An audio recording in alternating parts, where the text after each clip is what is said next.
Hello दोस्तों, स्वागत है आपका मेरे YouTube चैनल परीक्षा प्लान में। तो चलिए आज की सामाजिक अध्ययन की प्रैक्टिस को शुरू करते हैं और चर्चा करते हैं महत्वपूर्ण प्रश्नों पर।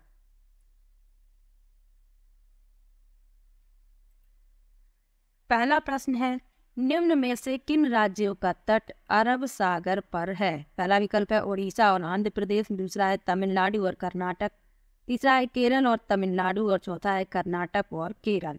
तो इस प्रश्न के लिए डी विकल्प सही है, कर्नाटक और केरल। अगला प्रश्न देखते हैं, भारतीय संविधान का कौन सा हिस्सा कल्याणकारी राज्य के आदर्श होने की घोषणा करता है? पहला विकल्प है मौलिक अधिकार, दूसरा है राज्य के नीति निर्देशक सिद्धांत, तीसरा है प्रस्तावना और चौथा है 7वीं अनुसूची। तो इस प्रश्न के लिए बी विकल्प सही है, राज्य के नीति निर्देशक सिद्धांत। अगला प्रश्न है, निम्नलिखित में से किस राज्य में एक विशिष्ट जाल चीना वाला मछली पकड़ने के लिए प्रयुक्त होता है? यहाँ पर जाल लिखा हुआ है। तो इस प्रश्न में बी विकल्प सही है, केरल। अगला प्रश्न है, किसी गांव में भूमि को नापने, लेखा जोखा रखने और उसका रिकॉर्ड रखने के लिए कौन उत्तरदायी है? पहला विकल्प है ग्राम पंचायत, दूसरा है पटवारी, तीसरा है जिला अधिकारी और चौथा है पंचायत समिति। तो इस प्रश्न में बी विकल्प सही है, पटवारी। अगला प्रश्न है, निम्नलिखित में से कौन सा कथन सार्वजनिक स्वास्थ्य सेवाओं के संदर्भ में सही नहीं है? पहला विकल्प लिखा है यह सरकार द्वारा चलाई जाने वाली स्वास्थ्य केंद्रों की एक श्रृंखला है, दूसरा है इसकी सेवाएं शहरी एवं ग्रामीण दोनों क्षेत्रों के लोगों को प्रदान की जाती हैं। दो विकल्प अगले पृष्ठ पर लिखे हुए हैं। तीसरा विकल्प है इन सेवाओं को चलाने के लिए धन उस पैसे से आता है जो लोग सरकार को टैक्स के रूप में देते हैं, और चौथा है इलाज केवल उन्हीं स्वास्थ्य संबंधी बीमारियों के लिए होता है जो असाध्य हैं। तो इस प्रश्न में डी विकल्प इसका उत्तर होगा, क्योंकि प्रश्न में कहा गया है कि सार्वजनिक स्वास्थ्य सेवाओं के संदर्भ में सही नहीं है। तो जो गलत है वह बताना है और डी इसमें गलत है। अगला प्रश्न है, वही सही क्रम पहचानिए जिसमें बाजार कार्य करते हैं। यानी इसमें क्रम दिया गया है और बाजार जिस क्रम में कार्य करते हैं उस क्रम को पहचानना है। तो इसमें पहला विकल्प सही होगा, उत्पादक, व्यापारी और उपभोक्ता। पहला विकल्प इसमें सही है। अगला प्रश्न देखते हैं, भेदभाव के विरुद्ध लड़ने और सामाजिक न्याय मांगने हेतु महिलाओं के आंदोलन में विभिन्न रणनीतियां प्रयुक्त की गईं। निम्नलिखित में से क्या एक रणनीति नहीं है? पहला है अभियान, दूसरा है बहिष्कृत करना, तीसरा है एकजुटता और चौथा है विरोध करना।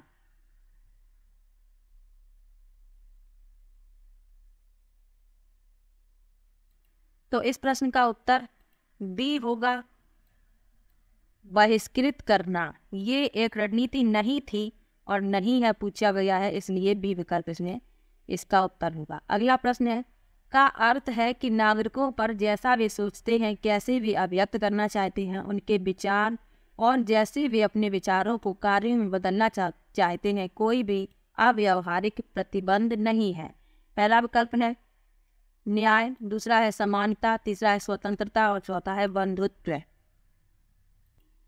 तो इस प्रश्न के लिए सी विकल्प सही है, स्वतंत्रता। अगला प्रश्न है, अशोक के अभिलेख किस लिपि में लिखे गए थे? पहला विकल्प है संस्कृत, दूसरा विकल्प है देवनागरी, तीसरा विकल्प है ब्राह्मी और चौथा विकल्प है तमिल। तो अशोक के अभिलेख ब्राह्मी लिपि में लिखे गए थे, सी विकल्प इसमें सही है। अगला प्रश्न देखते हैं, निम्नलिखित में से कौन सा विकल्प मृतकों को उनके सामान के साथ दफनाए जाने के कारण सबसे अच्छी व्याख्या है? पहला विकल्प है मृत्यु के बाद भी जीवन में लोगों का विश्वास था, दूसरा है परिवार के सदस्यों को मृतक के सामान की आवश्यकता नहीं थी, तीसरा है मृतक के सामान का उपयोग करना अशुभ माना जाता था और चौथा है मृतक की स्थिति और धन को दिखाने के लिए ऐसा किया जाता था। तो इस प्रश्न में ए विकल्प सही है, मृत्यु के बाद भी जीवन में लोगों का विश्वास था, इसलिए मृतक के साथ सामान को दफनाया जाता था। अगला प्रश्न है, गुरु नानक द्वारा बनाए गए शुरुआती पवित्र स्थान को किस नाम से जाना जाता है? पहला विकल्प है बीजक, दूसरा है खालसा, तीसरा है लंगर और चौथा है धर्मशाला। तो इस प्रश्न में डी विकल्प सही है, धर्मशाला। अगला प्रश्न है, निम्नलिखित में से कौन सी नई प्रणाली हॉल्ट मैकेजी द्वारा तैयार की गई थी?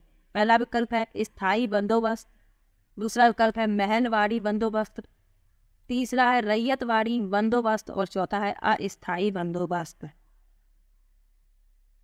तो इस प्रश्न में बी विकल्प सही है, महलवाड़ी बंदोबस्त। ये हॉल्ट मैकेजी द्वारा तैयार की गई थी। अगला प्रश्न है, निम्नलिखित में से किस राज्य के कैकोलार और देवांग समुदाय बुनकरी के लिए प्रसिद्ध थे? पहला विकल्प है पश्चिम भारत, दूसरा है पूर्वी भारत, तीसरा है उत्तर भारत और चौथा है दक्षिण भारत। तो इस प्रश्न में डी विकल्प सही है, दक्षिण भारत। अगला प्रश्न है, इनमें से कौन सा शब्द सूफीवाद से जुड़ा है? सही विकल्प चुनें। खानकाह, रक्स, जिक्र, स्नान। तो इसमें खानकाह, रक्स और जिक्र तीनों ही सूफीवाद से जुड़े हुए हैं। ए बी सी यानी कि दूसरा विकल्प इसमें सही है। अगला प्रश्न है, किसने काश्तकार की चाबुक नामक पुस्तक लिखी? एक पुस्तक से प्रश्न जरूर आएगा, तो आप लोग जितने भी पुस्तक वाले प्रश्न हैं उनको याद रखिएगा। काश्तकार की चाबुक पुस्तक नामक लिखी है, किसने लिखी है? नारायण गुरु पहला विकल्प है, दूसरा विकल्प है वंदना शिवा, तीसरा विकल्प है ज्योतिराव फूले और चौथा विकल्प है ई.वी. रामास्वामी नायकर। तो इस प्रश्न में सी विकल्प सही है, ज्योतिराव फूले। अगला प्रश्न है, हाथ से मैला उठाने वाले कर्मियों के नियोजन का निषेध और उनका पुनर्वास अधिनियम 1993 में लागू क्यों हुआ? पहला विकल्प है इस क्षेत्र में सफाई कर्मचारी अमानवीय स्थितियों में काम करते हैं, दूसरा है उन्होंने अधिक वेतन की मांग की और कई शहरों में काम करने से मना कर दिया, तीसरा विकल्प है इस क्षेत्र में हुए तकनीकी विकास के कारण इसमें लोगों की जरूरत नहीं रह गई थी और चौथा है सरकार इस क्षेत्र का निजीकरण करना चाहती थी। तो इस प्रश्न में पहला विकल्प सही है, इस क्षेत्र में सफाई कर्मचारी अमानवीय स्थितियों में काम करते हैं। अगला प्रश्न है, निम्नलिखित में से कौन सा थीमेटिक मानचित्र का उदाहरण है? पहला विकल्प है भारत का सड़क मानचित्र, दूसरा है भारत का पर्वतों का मानचित्र, तीसरा है भारत के राज्यों का मानचित्र और चौथा है गांव के खेतों का मानचित्र। तो थीमेटिक मानचित्र का उदाहरण है भारत का सड़क मानचित्र, पहला विकल्प इसमें सही है। अगला प्रश्न है, सेल के एक प्रकार से दूसरे प्रकार में परिवर्तित होने की प्रक्रिया को कहते हैं? पहला विकल्प है सेल निर्माण, दूसरा है सेल चक्र, तीसरा है सेल परिवर्तन और चौथा है सेल अपघटन। तो सेल के एक प्रकार से दूसरे प्रकार में परिवर्तित होने की प्रक्रिया को सेल चक्र कहते हैं, बी विकल्प इसमें सही है। अगला प्रश्न है, महासागरीय जल का लयबद्ध रूप में दिन में 2 बार उठना एवं गिरना कहलाता है? पहला विकल्प है तरंगे, दूसरा है ज्वार भाटा, तीसरा है महासागरीय धाराएं और चौथा है सुनामी। तो इस प्रश्न में बी विकल्प सही है, ज्वार भाटा। अगला प्रश्न है, निम्नलिखित में से आने वाली सुनामी का पहला संकेत कौन सा है? पहला विकल्प है तटीय क्षेत्र में आता हुआ जल, दूसरा है तटीय क्षेत्र से जल में कमी आती है, तीसरा है तटीय क्षेत्र की तरफ बढ़ती विशालकाय तरंग और चौथा है तटीय क्षेत्र से जाती हुई विशालकाय तरंग। तो इस प्रश्न में बी विकल्प सही है, तटीय क्षेत्र से जल में कमी आती है, तो यह सुनामी का पहला संकेत है, बी विकल्प सही है। अगला प्रश्न है, प्राकृतिक वनस्पति तथा वन्य जीवन हमें कहाँ मिलते हैं? पहला विकल्प है स्थल मंडल में, दूसरा है जल मंडल में, तीसरा है वायुमंडल में और चौथा है जैव मंडल में। तो प्राकृतिक वनस्पति और वन्य जीवन हमें मिलते हैं जैव मंडल में, डी विकल्प इसमें सही है। अगला प्रश्न है, भारत के ठंडे रेगिस्तान से होकर कौन सी प्रमुख नदी बहती है? पहला विकल्प है ब्रह्मपुत्र, दूसरा है गंगा, तीसरा है सिंधु और चौथा है यमुना। तो सबसे पहले तो ये पता होना चाहिए कि भारत में ठंडा रेगिस्तान कहते किसे हैं?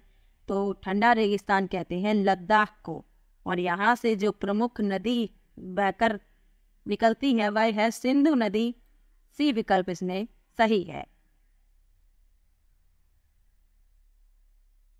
अगला प्रश्न है, मिलान करना है इस प्रश्न में। निम्नलिखित का मिलान करें और उचित विकल्प का चयन करें। ये विकल्प यहाँ दिए गए हैं और मिलान यहाँ पर करना है, तो चलिए करते हैं मिलान। तमिलनाडु इसको मिलाएंगे कलपक्कम से, महाराष्ट्र इसको मिलाएंगे तारापुर से, उत्तर प्रदेश इसको मिलाएंगे नरोरा से, और कर्नाटक कैगा। तो इस क्रम में ए का दूसरा, बी का पहला, सी का चौथा और डी का तीसरा, यानी सी विकल्प इसमें सही है। अगला प्रश्न है, निम्नलिखित नामों पर विचार करें। मिल्पा, लद्दांग, रोका और चीरू ऊपर दिए गए नाम किन से संबंधित हैं? पहला विकल्प है स्थानांतरित कृषि और विलुप्त प्रजातियां, दूसरा है स्थानांतरित कृषि और चावल धान का प्रकार, तीसरा है विलुप्त प्रजातियां और चौथा है चावल का प्रकार। तो इस प्रश्न में पहला विकल्प सही है, स्थानांतरित कृषि और विलुप्त प्रजातियां। अगला प्रश्न है, भारत का वर्णन किसने अनेकता में एकता मुहावरे का प्रयोग किया है? भारत का वर्णन करते हुए किसने अनेकता में एकता मुहावरे का प्रयोग किया है? पहला विकल्प है महात्मा गांधी, दूसरा विकल्प है रविंद्रनाथ टैगोर, तीसरा विकल्प है जवाहरलाल नेहरू और चौथा विकल्प है बाल गंगाधर तिलक। तो अनेकता में एकता मुहावरे का प्रयोग किया है जवाहरलाल नेहरू ने, सी विकल्प इसमें सही है। ये प्रश्न कई बार पूछा गया है, याद रखिएगा इसको। अगला प्रश्न है, भारतीय संघीय व्यवस्था के अंतर्गत निम्नलिखित में से किस विषय पर केंद्र सरकार कानून नहीं बना सकती? पहला विकल्प है बैंकिंग, दूसरा है संचार, तीसरा है पुलिस और चौथा है मुद्रा। तो भारतीय संघीय व्यवस्था के अंतर्गत केंद्र सरकार जो है वह पुलिस पर कानून नहीं बना सकती, सी विकल्प इसमें सही है। अगला प्रश्न है, भारत में सरकार 3 स्तरों पर काम करती है, इस सिद्धांत को संविधान की भाषा में क्या कहते हैं? पहला विकल्प है शक्तियों का बंटवारा, दूसरा है प्रतिनिधि लोकतंत्र, तीसरा है संघवाद और चौथा है जिम्मेदार सरकार। तो भारत में सरकार 3 स्तरों पर काम करती है, तो संविधान की भाषा में से संघवाद कहते हैं, सी विकल्प इसमें सही है। अगला प्रश्न है, किसने कहा था मैं यह विचार सहन नहीं कर सकता कि जिस आदमी के पास संपत्ति है वह वोट दे सकता है, लेकिन वह आदमी दिन भर अपना पसीना बहाकर ईमानदारी से काम करता है, वह वोट नहीं दे सकता क्योंकि उसने गरीब आदमी होने का गुनाह किया है। तो ये कथन किसका है ये बताना है। पहला विकल्प है महात्मा गांधी, दूसरा विकल्प है डॉक्टर BR अम्बेडकर, तीसरा विकल्प है रविंद्रनाथ टैगोर और चौथा विकल्प है जवाहरलाल नेहरू। तो ये जो कथन है यह महात्मा गांधी का है, ए विकल्प इसमें सही है, इसको याद रखिएगा। अगला प्रश्न है और आखिरी प्रश्न है आज का, सरकार ने ऐसे कानून पारित किए हैं जो 30 से अधिक महिला कर्मचारियों को संगठनों के लिए क्रय सुविधाएं प्रदान करना अनिवार्य बनाते हैं। तो इस प्रश्न में डी विकल्प सही है, 30।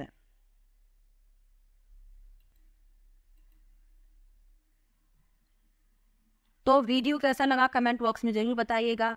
किसी भी प्रश्न में डाउट हो तो कमेंट बॉक्स में जरूर पूछिएगा। तो मिलते हैं एक और नई वीडियो के साथ, तब तक के लिए बाय बाय।